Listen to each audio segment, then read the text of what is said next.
сайн байцгаана уу? Чулгааны ээж байна. За, та бүхэнд өнөөдөр бүүтэй холбоотой подкаст хийж өгье гэж бодсон юм.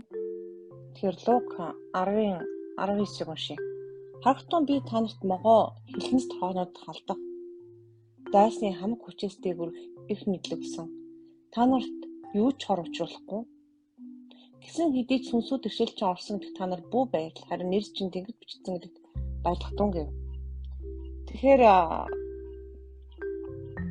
хаадын дээдийн 18-аас харъя.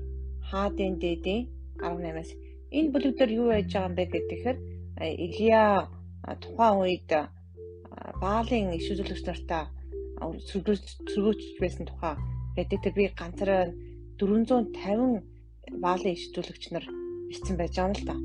Тэгээд бүгдээр энэ за тэгвэл та нар жинхэнэ болвол Изабелийн ширээний ард хоолдог Баалын 450 иш үзүүлэгчдийг Ашерийн 400 иш үзүүлэгчдийн хамт дууд ирвэлтэн өгч байгаа. Тэгэхээр нийлээд бараг 850 хүнийг дуудаж байгаа юм л да.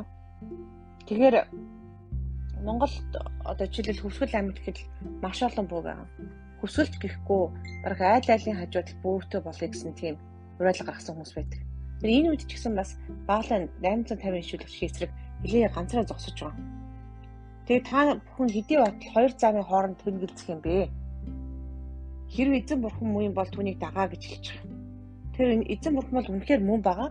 Бид нар үнэхээр орчлон ертөнцийг бүтээсэн, дэлхийг бүтээсэн эзнийг биш, харин тэрний бүтээлүүд одоо уул усанд байдаг, эсвэл харанхуй сүнснүүдийг даах тохиолдол байдаг байна. Тэгэхээр бид нар үнэхээр төөрөлдөж дагдаг байж байгаа. Тэгээ эзний ишгэлэгчээс би ганцхан бие үлдсэн байна. Харин Баалын иш үзүүлэгч 450 хүн байна гэж байгаа. Тэгээ бидэнд хоёр үхрийг авчирч Баалын иш үзүүлэгчд өөртөө нэг үхрийг сонгоо аваад эслэн нэвдэж зэрэгсэн модон дээр байлууж харин доор нь гал бүү асаа. Би нөгөө шарыг бэлтгэж зэрэгсэн модон дээр тавина. Би түүний дор гал асаахгүй. Ийм үйлсийн дараа та нар өөрсдийн бурхны нэрийг дууд, би эзнийхээ нэрийг дуудъя гэж хэлж байгаа. Ингээд галаар хариу өгөх нь бурхан жинхэнэ бурхан мөн гэж хэлж байгаа. Бүх хүмүүс сайн санаа байна гэдэг үзэлцэж өгч байгаа юм л да. Ингээд Илия харин бүр ус асгаад дээрэс нь ямарч гал гарахааргүй болоод нөгөө хүмүүс чинь өдөржингөө гал гарах гэж бүү юм болж байгаа юм л да. Дуудаад байдаг чангаа ашгаад илдмэл чадаар өөртөөгөө зүсээ цусаа урсгаад янз янзын бэлдээ тэгээд бүү юм болж байгаа. Гэсэн ч ямар ч юм гарахгүй. Илия бүх ардмд ордон ирээд эзний тахлын ширийг босгож байгаа. Эзээ 12 жил аваад эзний үгээрж чиний нэр Израиль байх бол нэмээ айлцсан мэлээ гэд. Ингээд эзний нэрээр тахлын ширээ босгож түүнийгээ тойруулан хоёр хэмжээр тариа багтах өргөнтөө шууд дуугаж байгаа. Түүний дараа тэрээр модоо зэрэглэн тавиад дээр нь үхрийн завчилсан махыг тавил. Тэр 4 домбыг усаар дургаж шатаал тахилд болон модон дээр асах гэж байгаа. Хоёр дахь усаа хийх гэдэг тэр хоёр дахь удаа түүнийг гүцдэг. Ингээд Илия урьд шалхан Авраам, Исаак, Израилийн бурхан минь ээ, та бол Израиль дахь бурхан мөн бөгөөд таны бол гэдгийг бид бүхэн мэдэж байна ингээд тэр үед галаар хариулж байгаа юм л та. Эсний гал ирэн буу чатаал тэгэхээр түлээ мод чулуу болон чарга галтанчтай шуудан дах усыг хэрэгж харж байгаа. Ингээд бүх ард түмэн энэ мөн байна гэж хэлээд 450 иш үзүүлэгчийг алж байгаа юм л тухайн тэр дорно. Ингээд харах юм бол Илия ганцаархнаа байж энэ олон иш үзүүлэгч юм зогсож чадчих. Тэр маш олон итгэгч нар бөөнөр бас айдаг л да. Одоо бөөтөө манай бөөгийн хүүхдээ маргалдаад ингээд гулгаар нь хугараад бөө юм болчлоо. Бөө намайг хараад ийн дээр цаг хавргаа дурдаад манай хурш ингээд идэг гэд. Нэг бөөл төл тэмцэлээд байгаа юм л да. Гэтэл иш үзүүлэгч итгэгч нарын хувьд бид нар 450-таач тэмцэлдэг ялах чадвартай гэсэн. Тэгэхээр бид нар түүхсэн эрх мэдэл хүчийг мэдэх явж маш чухал. Тэгэд айхгүй байх явж маш чухал.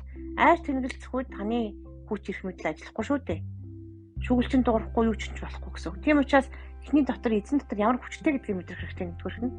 Хоёрдугаарт нь бүүгээс айж болохгүй. Бүү гэж ямар хүнийг хэлж байгаа юм гэхээр бочор сонс өөртөө оруулаад тэргээр иш үзүүлдэг хүнийг хэлж байгаа. Тэгэхээр чин энэ Баалын иш үзүүлэгчээс ялгадаад байх юм байхгүй л юм л да. Тэгээд Баалынх руу олон хүмүүс ирэх үү ирдэг штэ. Яагаад гэвэл тодорхой хэмжээр мэдгүй нэр төлөвчийн сүнс байна. Үйл эртний тийм сүнсүүд орж ирдэг байгаа. Янз янзаар ярьдаг.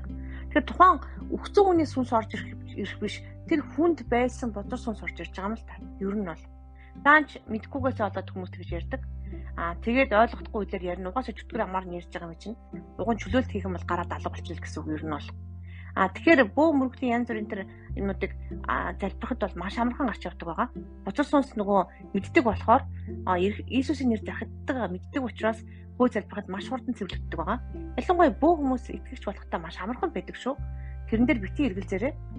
Тийм учраас бөөгийн бузар сүнсийг хүн зайлуулж ингээд тэрний тавлын шиг ариун санаалаа шатааж ингээд залбирах хэрэгтэй. Тэгээд бөө мөрөглөөс битгий их айгаараа харин тэднээс сайн мэдээ сайн яриараа гэж хэлмээр байна.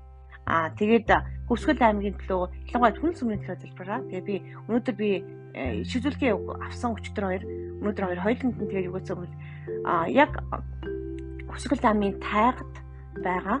Тэгээд цаатны уртснаас ариун сүнсний гол урсах болно гэж хэлсэн. Гол урсах болно гэж хэлсэн. Тэгээд тийм учраас тэнд авралын сайн мэдээ бас тарааж явж байгаа хүмүүс бол тэднийг өрөөгөөрөө тэг боломжтой сайн тараагаараа гэж хэлмээр байна.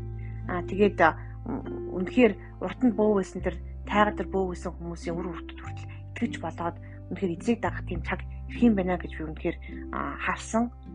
Тэгээд тэр сайн мэдээ тараагаад явж байгаа хүмүүсийг бас үзсэн. Тэгээд эзэм тэгээд энэ цаг мөчид үнэхээр Монголд байгаа тэр бүх бөөнөр итгэж болох болтугай. Эзнийг таньж мэдэх болтугай, зүуднээр авах болтугай, үзэгдэл үзэх болтугай, Иесусыг тань мэдэх болтугай. Өөрийнхөө бөө мөрөглийнхаа бүх юм хаяад эзэн бурхан дээр ирж жинхэнэ иш үзүүлэгчд байх болтугай, иш үзүүлэг хийдэг байх болтугай, эзнийг мэддэг байх болтугай, эзнийг магтдаг байх болтугай гэж Назар Иесусийн нэрээр ерөн залбирлаа. Амен.